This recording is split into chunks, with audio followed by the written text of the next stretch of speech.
ꯊꯣꯛꯈꯤꯕ ꯊꯧꯗꯣꯛ ꯋꯥꯊꯣꯛꯁꯤꯡ ꯑꯃꯁꯨꯡ ꯊꯦꯡꯅꯈꯤꯕ ꯃꯔꯨꯑꯣꯏꯕ ꯄꯥꯎꯁꯤꯡ ꯈꯣꯝꯒꯠꯆꯔꯀꯥꯟꯗ ꯃꯅꯤꯄꯨꯔ ꯇꯣꯞ ꯆꯦꯅꯦꯜꯒꯤ ꯃꯥꯏꯀꯩꯗꯒꯤ ꯃꯌꯥꯝꯗ ꯁꯤꯌꯔ ꯇꯧꯖꯒꯦ ꯑꯗꯨꯒ ꯃꯌꯥꯝ ꯉꯁꯤꯁꯤ ꯅꯣꯡꯁꯤ ꯀꯟꯅ ꯇꯥꯕꯅ ꯃꯔꯝ ꯑꯣꯏꯔꯒ ꯃꯌꯥꯝ ꯕꯦꯛꯒ꯭ꯔꯥꯎꯟꯁꯤ ꯈꯤꯇꯪ ꯆꯔꯥꯡꯅꯕ ꯑꯃ ꯊꯣꯛꯑꯦ ꯑꯗꯨ ꯃꯌꯥꯝ ꯁꯤꯒꯤꯗꯃꯛꯇ ꯋꯥꯔꯧꯕꯤꯔꯣꯏ ꯑꯃꯁꯨꯡ ꯃꯌꯥꯝ ngasi thengnakiba maruoiba I pausing amsum thokiba thaudo wathok singdagi maruoiba khongacharakana Manipur top channel gi mekedi miyamda share tawjagi miyam lefukta minasi ahanbada rehabilitation center kharana nampuda miyoi kyabu faraga senda lambi amagum makhoi gi center da thamle habigi wathok kya tholakliba kaya siphawbada Mari Lenaba Social Welfare Department ngasi phaw tasin usinaduna laibasi laibak thibani haina Community Network for Empowerment kon khanglaipa drug awareness prevention kadap amadi user Manipur na pen ba phungtorakli hiramasi gi matangda ngasi duilalen da laiba Manipur gi mayai lois da pangthokpa paw gi mifam amada lup ahom asigi huwangang loi salam barin hai ngarang lup ahom asida wokat amalakpadagi samai laikal thabi da laiba Anau mayol kobu rehabilitation center gi miyoi singna 4000 gi mafam singdagi miyoi khara phagat khre hairakpadagi center aduda lup ahomna satuna masana yadana pharuba miyoi mari gi manungda miyoi ahom di imung manungi miyoi singna khusinakhi loinana miyoi amana mayambagi khuthangda pi khinaba yanakhi lup ahom amadi anau mayol gi si functionary ga wakhal taminaraba matung makha tana tawdana basu yanakhi Tanpamasida tentang kya rehabilitation center karana miyoi kya imung manung amadi miyoi masamaki ayaba yaudana phajilaga nampuda center da thamle habigi wathok laklibasi mari lenaba loisangna khangna khangsinandana laisinba si laibak thibani makha tana pamdaba thodok kya tholakpa yai hakhen su paw amana su makha tana phongdorakli makha sa tharakoina atopa paw amana mu kairang khumidok ta leiba Kaksa ground Angalwadi Center amadi market set sanaba thorang tarokli basi kairang khumidoki miyamna yaba ngamloi kendra sigi MLA Susindro amasum Chief Minister N Biren Singhana athubada miyeng sangbiyo loinana thoaningdaba thaudok tholakpada kairang khumidok umang laikai development committee na daita puba ngamloi haina section 1 thamlakli ngasi kairang khumidok umang laikai development committee ga office ta pangthokiba pawgi mifam amada committee asigi secretary na hai sahi anigi mamangda kairang khumidok kaksa ground gi akoibada leiba yum sing laingakna takthokpada maduda supnategi yum amati yaukide khumidok ki pamsai gargini haiduna banner thetlaga kalhobani masigi matangda Prandhan da singdoknaba kayarak hairobada Sengdolakpagi mahota Prandhan karim ka thainabagi mawongda wafam kya thamlakhi hiramasiga mari lainana kayarak hana khatna sainaba thokhare watho asi laingakna matam sana miyeng sanghaudrabadi tungda khana sainaba kya tholakpa yai maramaduna Manipur gi Chief Minister Biren miyeng sangbiduna hairiba kaksa ground asi sanabung oina adum thambiyu haiki amasum Prandhan da singdu u haibada singdu oi haingang thanana aina sengdoktabada Pagadra haina usit thawoidana response lakpadagi mahaksi khumido umang laikai development committee na boycott tawjabani haina su paw amana makhatana su phungdorakli atopa maroiba paw kharanamo Manipur buning tamba state amani loinana masamapu nauna semle hairiba Manipur State Council gi external affairs amasung amadi defense minister ni haina London da laukthokhiba Salai Holding Private Limited ki hanagi chairman Narengmum Samarjit ngasi Imphal purakhre Delhi dagi pairakpa Indigo flight amada Narengmum Samarjit nungthil pung 2:30 adwaida Imphal International Airport NIA gi akhanaba team amana akanba section thoranga loinana Imphal purakhi airport hek yarakpada Manipur police ki akhanaba team amana Narengmum Samarjit pu hanadagi ngaiduna leiriba yumgi miyoi amadi ma ki supporter dagi na thairaga yamna section apukhi airport ta ma pu okpa lakhiba miyamna Narengmum Samarjit pu saugotpa wahai kya lauduna okhi hainasu paw amanasu makhatana phongdorakli atopa paw amanamo atopa yamna nungaitaba thogdo amana sanang senba maring khunda leiba yum tare sakhangdaba singna mai tharambadagi tamgoi onkhre hairi nungthil pubopta police ki akanma section thorang laina yum mai thaba sina sanang senba maring khulasi safaba mafam oidre Manipur lengakna akan mamiyeng sangduna sanang senba maring khungi khunjasing ngak senbiyu haiki communal tension laktringai misimina thoktringai wathok asigi waroisin athubada puraknaba khonabiyu haina all naga student association Manipur ansam gi makeidigi thamlakli ꯄꯥꯎ ꯑꯃꯅ ꯍꯥꯏ ꯉꯔꯥꯡꯗꯒꯤ ꯍꯧꯅ ꯁꯅꯪ ꯁꯦꯟꯕ ꯃꯔꯤꯡ ꯈꯨꯟ ꯑꯃꯗꯤ ꯑꯟꯗ꯭ꯔꯣ ꯈꯨꯟꯖꯥꯁꯤꯡꯒꯤ ꯃꯔꯛꯇ ꯂꯝꯒꯤ ꯑꯣꯏꯕ ꯆꯌꯦꯠꯅꯕ ꯂꯥꯛꯄꯗꯒꯤ ꯄꯨꯂꯤꯁꯀꯤ ꯑꯀꯟꯕ ꯆꯦꯛꯁꯤꯟ ꯊꯧꯔꯥꯡ ꯂꯧꯈꯠꯇꯨꯅ ꯂꯩꯈꯤꯕꯅꯤ ꯑꯗꯨꯕꯨ ꯉꯁꯤ ꯁꯛꯈꯪꯗꯕꯁꯤꯡꯅ ꯁꯟꯗꯪ ꯁꯦꯟꯕ ꯃꯔꯤꯡ ꯈꯨꯟꯒꯤ ꯌꯨꯝ 3 ꯃꯩ ꯊꯥꯗꯨꯅ ꯑꯃꯥꯡ ꯑꯇꯥ ꯊꯣꯛꯍꯟꯕꯒ ꯂꯣꯏꯅꯅ ꯈꯨꯟ ꯑꯁꯤꯅ ꯀꯣꯜꯂꯤꯕ ꯃꯐꯝꯁꯤꯡ ꯂꯟꯃꯩ ꯊꯥꯔꯛꯈꯤꯕꯅꯤ ꯍꯥꯏꯔꯤ ꯑꯟꯁꯝꯒꯤ ꯑꯦꯁꯤꯁꯇꯦꯟ ꯖꯦꯅꯔꯦꯜ ꯁꯦꯀ꯭ꯔꯦꯇꯔꯤꯅ ꯍꯥꯏ ꯄꯨꯂꯤꯁ ꯄꯔꯁꯣꯅꯦꯜ ꯀꯌꯥ ꯂꯩꯅ ꯁꯟꯗꯪ ꯁꯦꯟꯕ ꯃꯔꯤꯡ ꯈꯨꯟꯒꯤ ꯌꯨꯝ 3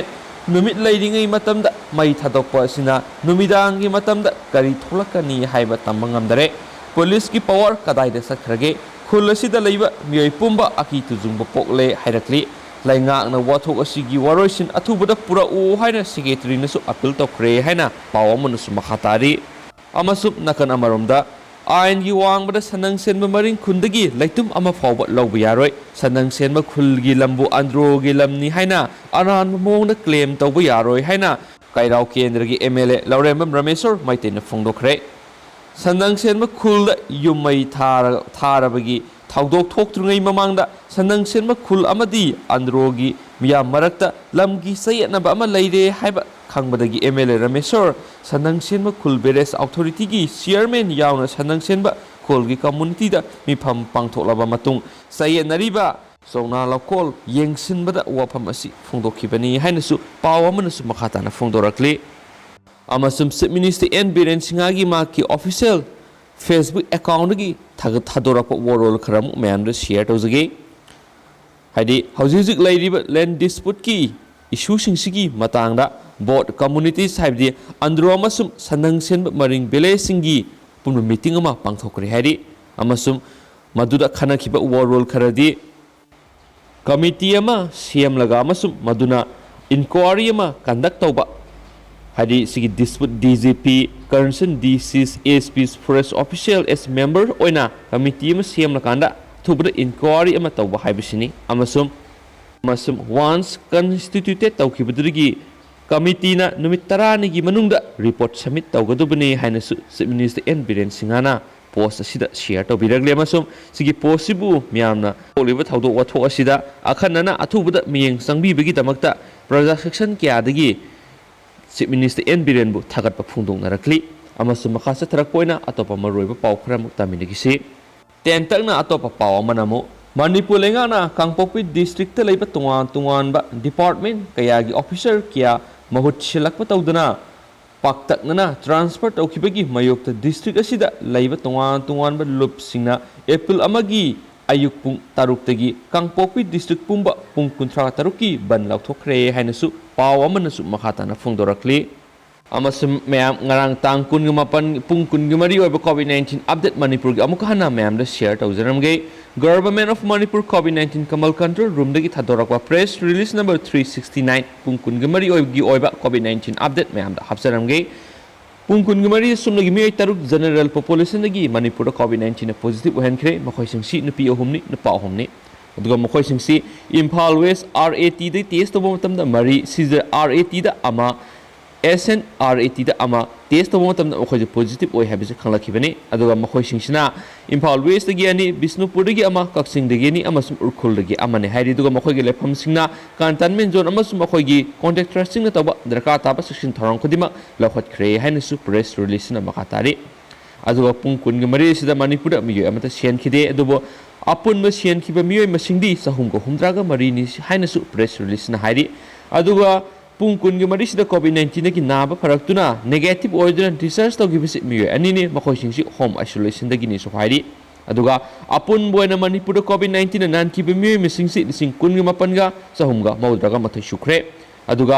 ꯑꯄꯨꯟꯕ ꯑꯣꯏꯅ ꯔꯤꯀꯣꯚꯔ ꯇꯧꯈꯤꯕ ꯃꯤꯑꯣꯏ ꯃꯁꯤꯡꯁꯤꯅ 19,980ꯅꯤ ꯑꯗꯨꯒ ꯍꯧꯖꯤꯛ ꯑꯦꯛꯇꯤꯚ ꯀꯦꯁ ꯑꯣꯏꯅ ꯅꯍꯟꯗꯨꯅ ꯃꯅꯤꯄꯨꯔꯗ ꯂꯩꯔꯤꯕ ꯃꯤꯑꯣꯏ ꯃꯁꯤꯡꯁꯤ ꯈꯔꯗꯤ ꯍꯥꯏꯒꯠꯂꯛꯑꯦ ꯃꯌꯥꯝ ꯑꯦꯛꯇꯤꯚ ꯀꯦꯁꯁꯤ 63 ꯁꯨꯖꯤꯜꯂꯛꯂꯦ ꯑꯗꯨꯒ ꯍꯧꯖꯤꯛ ꯑꯣꯏꯔꯤꯕ ꯁ꯭ꯇꯦꯠꯀꯤ ꯔꯤꯀꯣꯚꯔꯤ ꯔꯦꯠꯁꯤ ꯑꯗꯨꯛꯀꯤ ꯃꯇꯤꯛ ꯁꯤꯡꯊꯥꯅꯤꯡꯉꯥꯏ ꯑꯣꯏꯅ 98.49% ꯂꯩꯔꯤ ꯍꯥꯏꯅꯁꯨ ꯄ꯭ꯔꯦꯁ ꯔꯤꯂꯤꯁꯅꯁꯨ ꯃꯈꯥ ꯇꯥꯅ ꯐꯣꯡꯗꯣꯔꯛꯂꯤ ꯄꯥꯎꯁꯤ ꯂꯣꯏꯁꯤꯜꯂꯛꯄ ꯑꯣꯏꯅ ꯃꯅꯤꯄꯨꯔꯒꯤ ꯋꯥꯡꯃꯗ ꯊꯣꯛꯄ ꯑꯃꯁꯨꯡ ꯏꯟꯗꯤꯌꯥꯒꯤ ꯋꯥꯡꯃꯗ ꯊꯣꯛꯄ ꯃꯔꯨꯑꯣꯏꯕ ꯄꯥꯎ ꯈꯔ ꯃꯌꯥꯝꯗ ꯍꯥꯞꯆꯔꯝꯒꯦ ꯑꯁꯥꯝ ꯃꯤꯈꯜꯒꯤ 2ꯁꯨꯕ ꯑꯃꯁꯨꯡ 3ꯁꯨꯕ ꯇꯥꯡꯀꯛꯀꯤ ꯃꯥꯡꯑꯣꯏꯅꯅ ꯇꯣꯉꯥꯟꯕ ꯀꯦꯟꯗ꯭ꯔ ꯀꯌꯥꯗꯒꯤ ꯏꯟꯗꯤꯄꯦꯟꯗꯦꯟꯠ ꯃꯤꯔꯦꯞ ꯑꯣꯏꯅ ꯃꯤꯔꯦꯞꯁꯦ ꯄꯤꯁꯤꯟꯕꯒꯤꯗꯃꯛ ꯄꯥꯔꯇꯤꯒꯤ ꯂꯨꯆꯤꯡꯕ 8